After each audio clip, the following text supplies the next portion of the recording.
Bien-aimés frères et sœurs, vous connaîtrez la vérité et la vérité vous affranchira. Ça, c'est pas moi qui le dis, c'est la Bible qui le dit. Mais moi, je vous dis mieux. Vous connaîtrez la vérité historique, notamment celle de vos ancêtres kémites, et vous aurez une vision globale de ce que c'est que la vraie souveraineté politique. J'ajoute, vous reviendrez à la spiritualité africaine ancestrale et vous comprendrez les enjeux de l'indépendance économique. Et pour terminer, vous accepterez votre identité culturelle kémite et vous obtiendrez deux choses. La première, c'est la paix. La seconde, c'est le développement, à une condition. L'unité de toute l'Afrique noire, l'unité de tous les Noirs du monde entier. Hotep à tous, bienvenue sur la chaîne des panafricanistes par essence, par conviction et par excellence. Celle des citoyens kémites par nécessité et obligation de combat.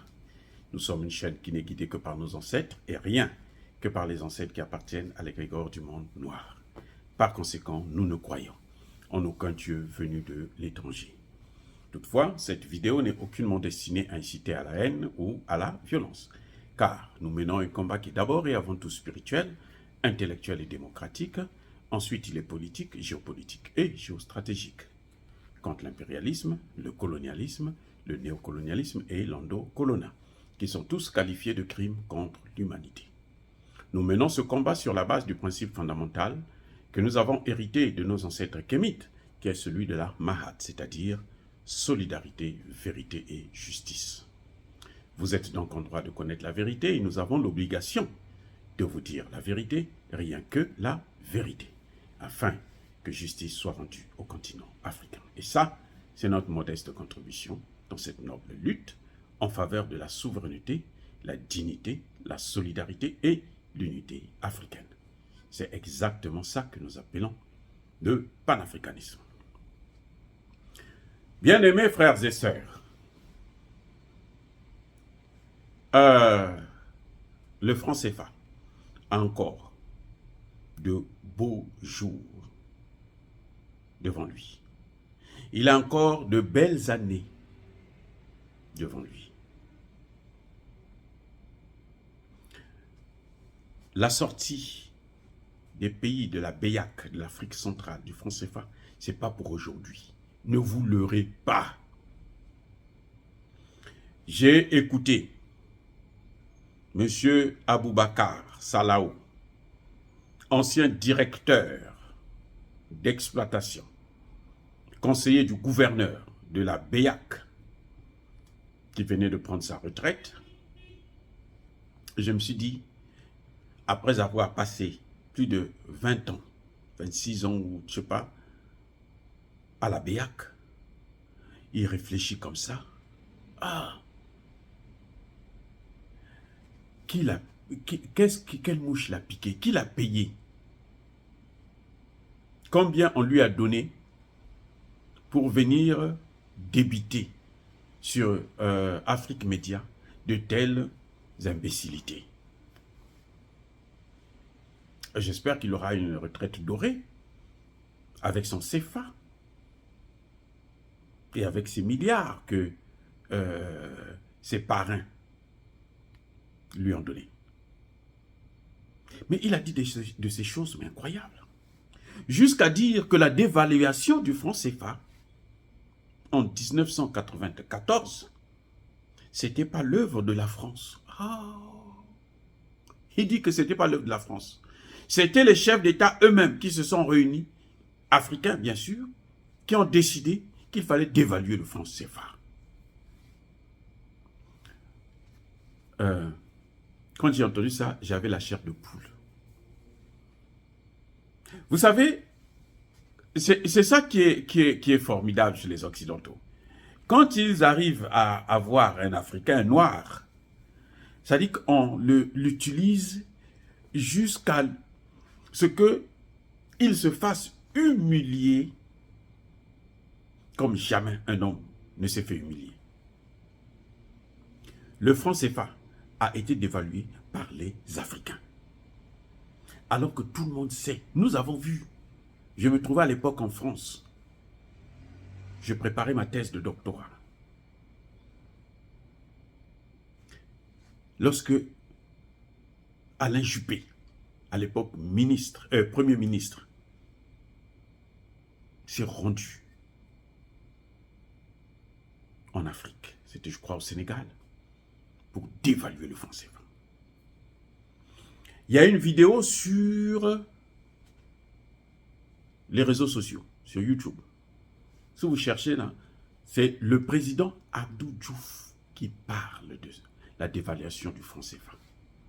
Le président Abdou Diouf.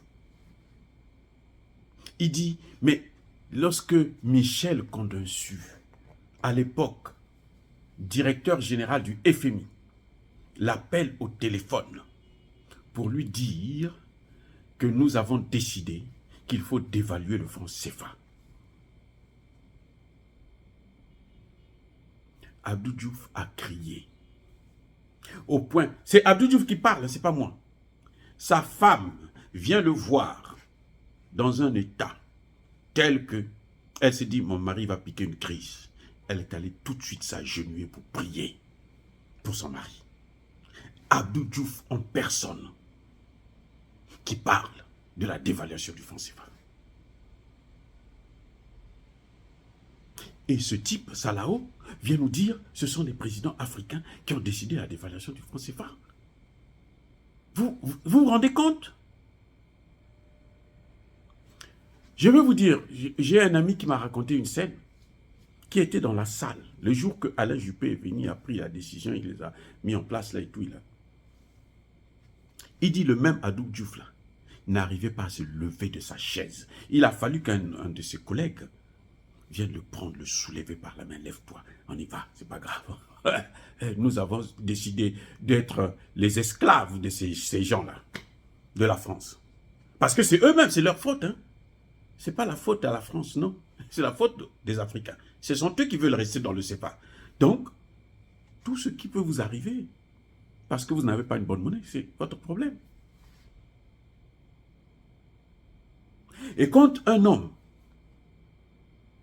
un haut fonctionnaire, qui a passé son temps à être nourri, logé, véhiculé aux frais de la princesse Béac, notre argent, l'argent de l'Afrique, vous dites qu'il y a quelque chose qui ne va pas. Il vous dit que le franc CFA là, c'est pour nous, c'est notre argent, c'est notre monnaie. Salao là, il dit, le franc CFA là, ça nous appartient, hein. C'est pour nous, c'est pas pour la France. Mais, vous savez, Alassane Ouattara a dit la même chose, opérant de l'Élysée. Aucun journaliste ne lui avait posé la question. Il laisse sa voiture là-bas, il marche, il fait peut-être 50 ou 100 mètres, il va voir les journalistes, il leur dit, vous savez, le franc CFA c'est notre monnaie, ah, écoutez, c'est une bonne monnaie, on est bien, c'est beau. Quelques semaines plus tard, sous la pression des panafricanismes, Emmanuel Macron vient en Côte d'Ivoire. Il prend Alassane Ouattara, il le met à côté de lui. Il dit, le franc CFA, là, il n'est pas bon. Il faut changer, sortir du franc CFA, il faut aller dans l'éco. Mais vous savez, là, le jeu qu'il a fait, c'est que il a pris le nom, déjà, des Ouest-Africains, et il a mis son contenu à lui. Vous avez tous écouté le discours d'Emmanuel Macron avant qu'il ne fasse son dernier voyage en Afrique. Quand il est parti au Gabon, Congo-Brazzaville, Angola et puis au Congo-Kinshasa, là où il est allé boire la bière dans des Nganda. Il a dit, le franc CFA, si les pays africains veulent sortir, c'est leur droit de sortir. Mais il faut qu'ils discutent avec les partenaires financiers.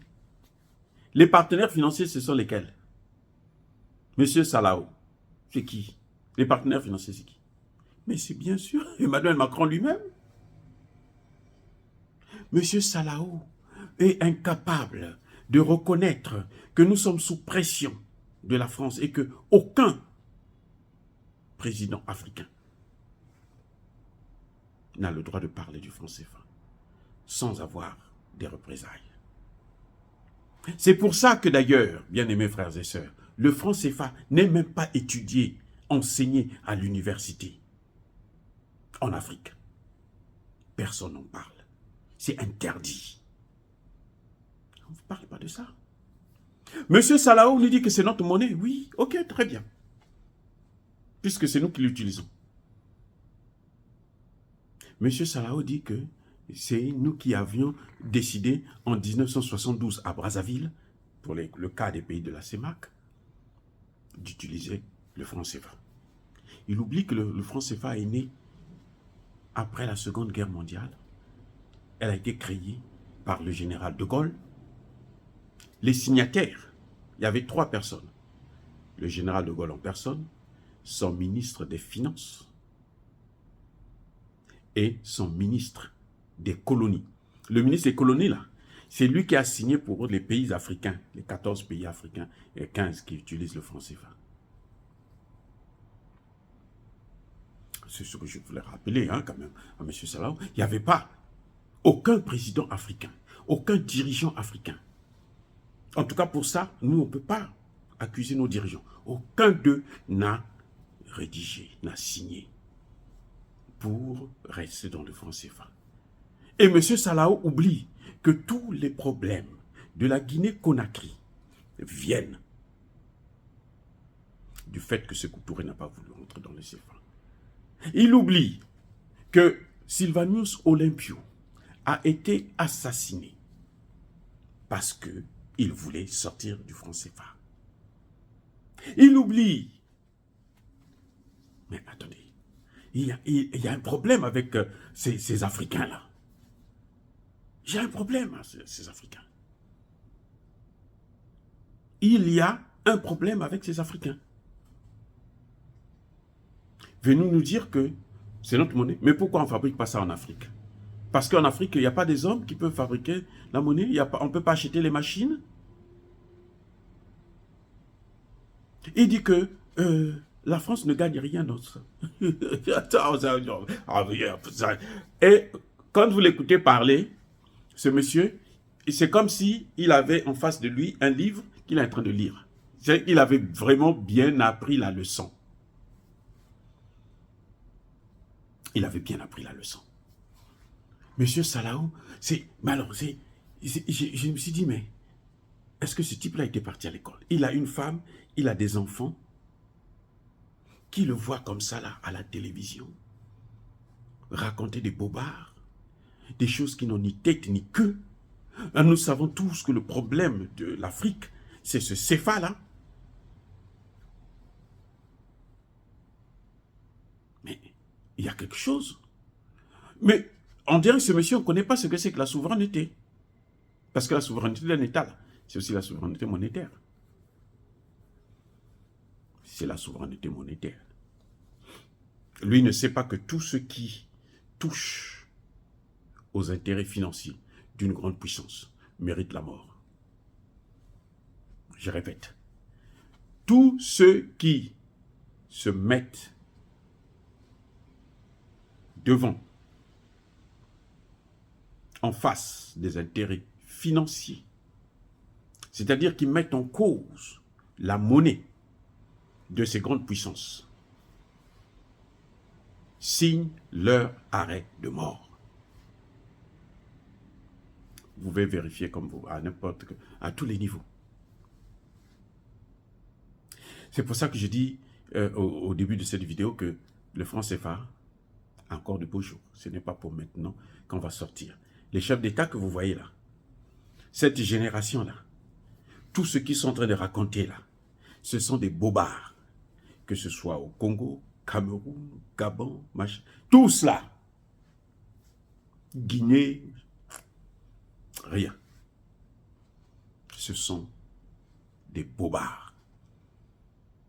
Ils sont des esclaves de la France-Afrique et ils y resteront jusqu'à leur mort. Ne comptez pas sur eux pour sortir l'Afrique du franc CFA. À moins que les BRICS créent leur monnaie et puis, bon, dans la foulée, bon, le CFA peut disparaître comme ça. Mais sinon, là, eux là, si vous comptez sur eux, nous resterons les esclaves des Occidentaux. Dire cela, c'est inciter à la haine ou à la violence. Non, non, non, non, non. Yabakole Hervé, Yamalem. Oh, bien-aimés frères et sœurs, encore une fois, soyez bénis, abondamment bénis par le Dieu des Kémites. Mais que tous ceux qui persécutent le continent africain, tous ceux qui nous imposent une monnaie que nous ne voulons pas, je dis bien, tous ceux qui nous imposent cette monnaie-là, tous ceux qui nous déstabilisent avec ou sans cette monnaie, tous ceux qui pillent nos ressources naturelles, qu'ils soient noirs, africains, qu'ils soient blancs, chinois, arabes, indiens, qui que ce soit, qu'ils soient maudits, punis, foudroyés, neutralisés, écrasés, effacés par ce Dieu des Kémites et par nos ancêtres angélisés.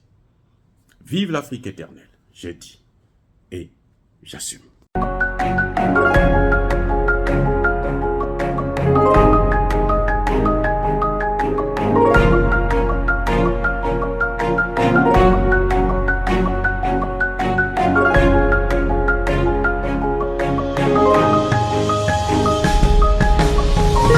Eux, ils marchent par la foi et non par la vue.